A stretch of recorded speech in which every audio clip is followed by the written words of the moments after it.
These buildings, many of them more than 100 years old, have witnessed some of the most interesting and famous events in the history of the American West. To the unknowing eye, they would appear to be worthless.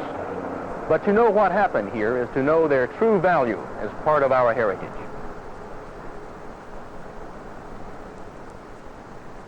For instance, it was here in front of the Hastings building at 2nd and J Street that the first eastbound Pony Express rider departed early on the morning of April 1st, 1860.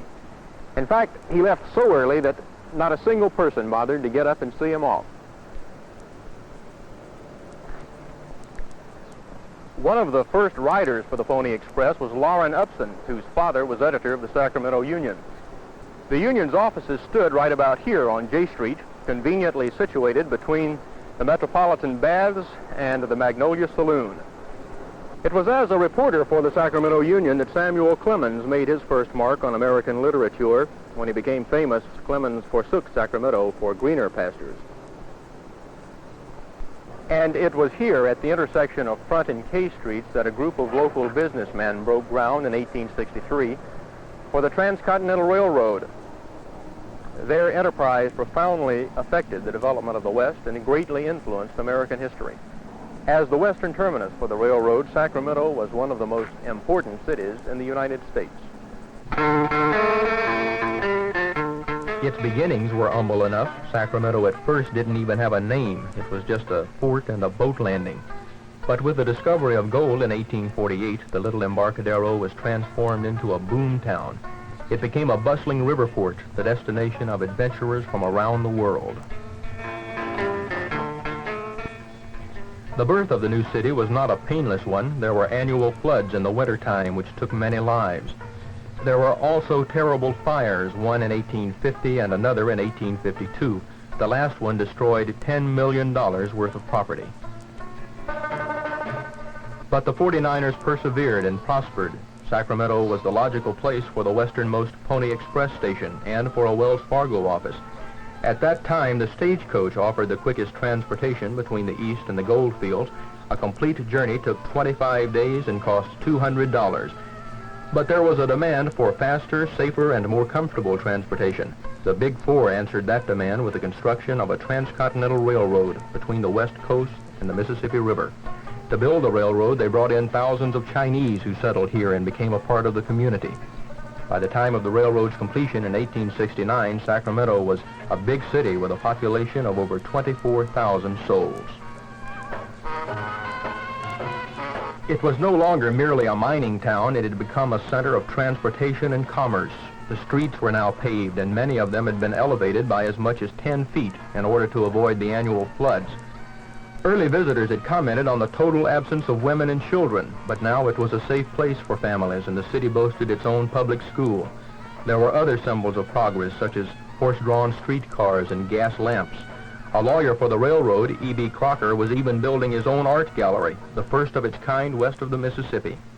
Sacramento had already begun to forget its early history. Places like the Stinking Tent Saloon, which certainly has the distinction of bearing one of the most colorful names of any establishment in the city's history.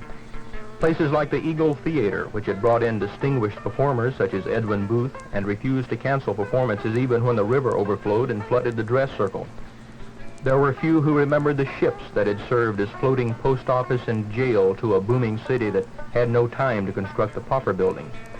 The town was so busily building for the future that it forgot about the past, even the history that is familiar to every school child.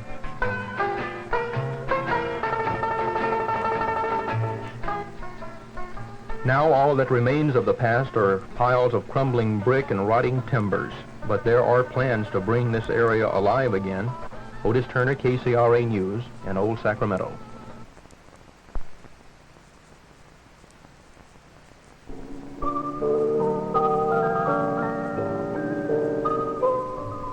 Despite its colorful history, Old Sacramento was gradually abandoned over the years.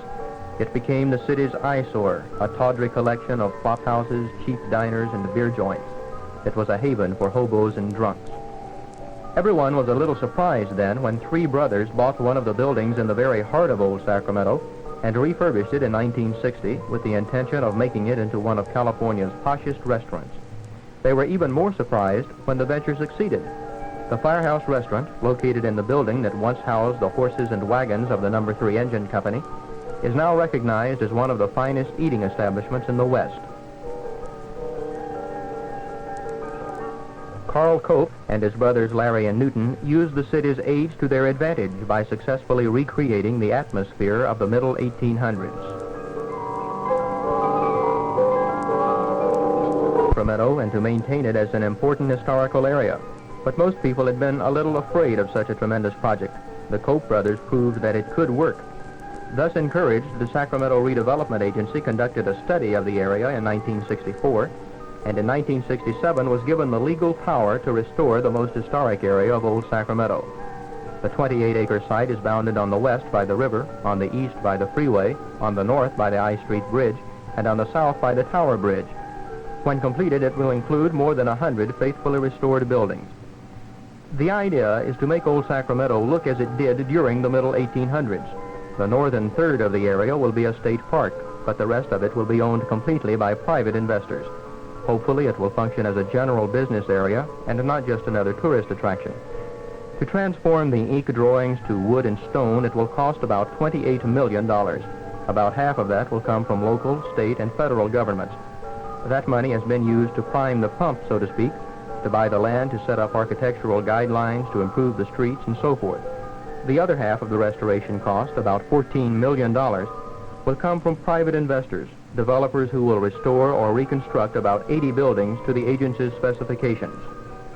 Well, fortunately, we have not had to go out and search out interested investors. They come flocking to the agency.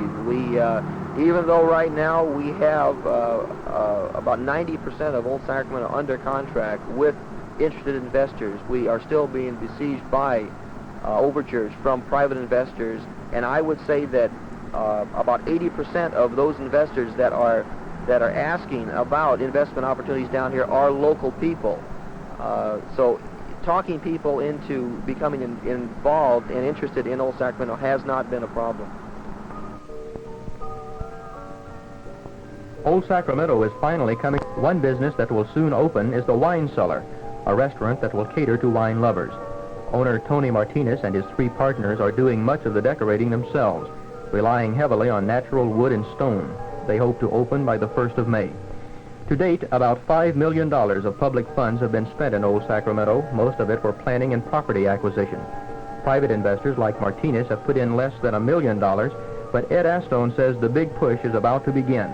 Developers have contracted for 90% of the property, and work will begin shortly on 5 buildings. Astone predicts the area will be a beehive of activity a year from now, and he says the majority of the work should be completed by 1974. In our next report, we will take a look at some of the craftsmen who are making the streets of Old Sacramento look just as they did in the 1800s. This is Otis Turner, KCRA News, in Old Sacramento.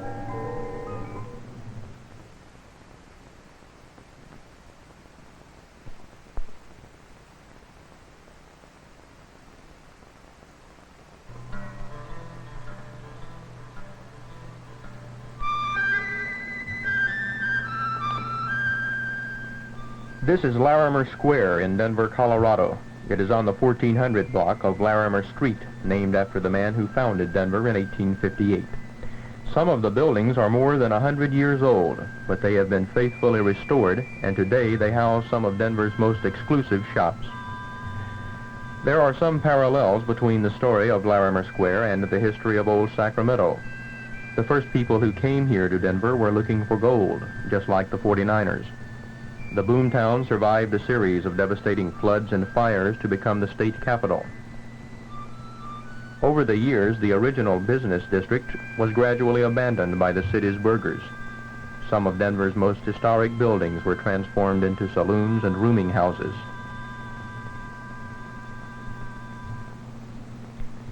In 1965, a group of 14 businessmen formed a corporation to reclaim the area. They bought 1 square block containing 20 of the most valuable buildings. Purchase price was a little over $500,000. The corporation and the people who leased the buildings have spent $3 million in restoring Larimer Square, and the project is only half completed. Already, the square boasts 25 stores, an antique shop, a movie theater, 3 art galleries, and 10 restaurants and nightclubs, including a German Rathskeller, a sarsaparilla shop, and an outdoor cafe. The Larimer Square Associates retain control over the architecture of the entire area. They want to protect the historical integrity of the buildings without making the square a musty museum. That is what the Sacramento Redevelopment Agency hopes to do with Old Sacramento.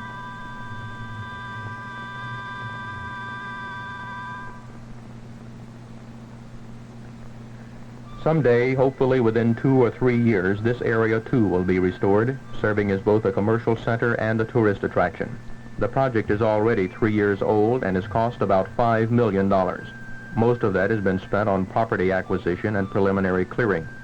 The state has rebuilt the Big 4 building and the Dingley Spice Mill, and the agency has rebuilt the Morse building. But that is barely a start. The area is now ready for the private developers who have options on 2/3 of the land and 70 of the buildings. Work is scheduled to begin on the first 5 buildings in June. If the investors can stay within the restrictions imposed by the agency and still make a profit, as has been done in Larimer Square, then Old Sacramento will have encouraging evidence that its revival can be accomplished. This is Otis Turner, KCRA News in Old Sacramento.